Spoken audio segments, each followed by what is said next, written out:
Welcome to Pennsylvania in Focus. I'm Cole McNeely. Joining me today is the Center Square's Pennsylvania reporter, Anthony Hennon.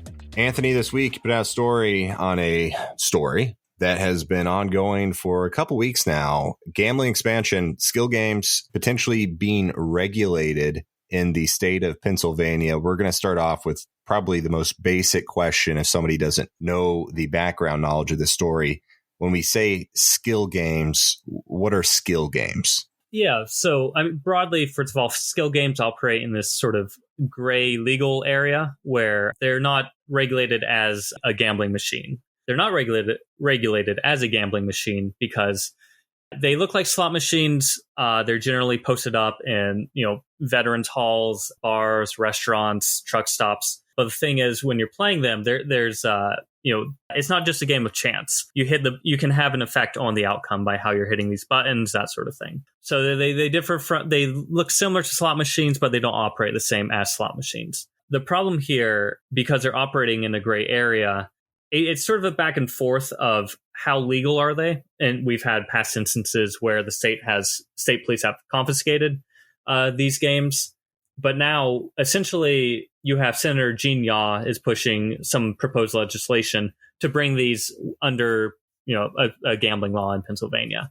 And the idea behind this is that if you essentially legalize and regulate this industry, this can really boost tax revenues, and it can also send some more revenues to support veterans and volunteer firefighting companies, that sort of thing.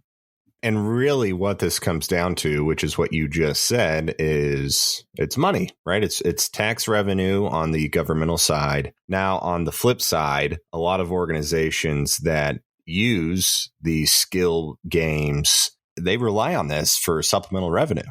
Yeah, there's sort of two dynamics here. One is coming from the existing gambling industry, either in the form of casinos or lotteries, saying that this will cut into their business and therefore cut into the tax revenue already flowing to Pennsylvania senior citizens or what have you, into the general fund.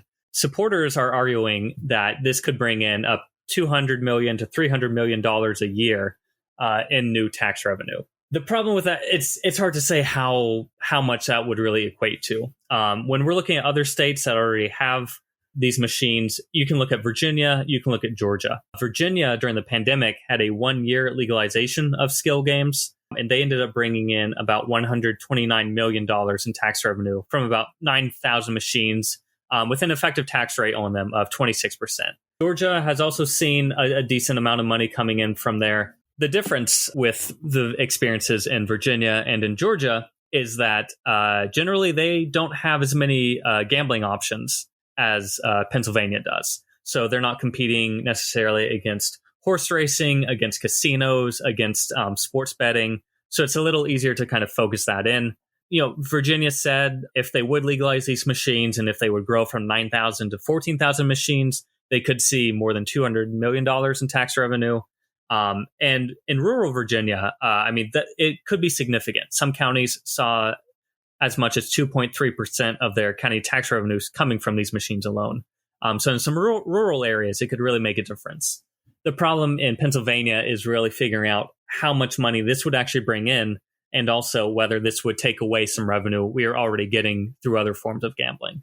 I think there is a tendency whenever we're talking about expansion of anything like this, whether it's gambling, whether it's marijuana legalization, to talk this up as a big boost for state tax revenues and to cover a lot of these budget holes.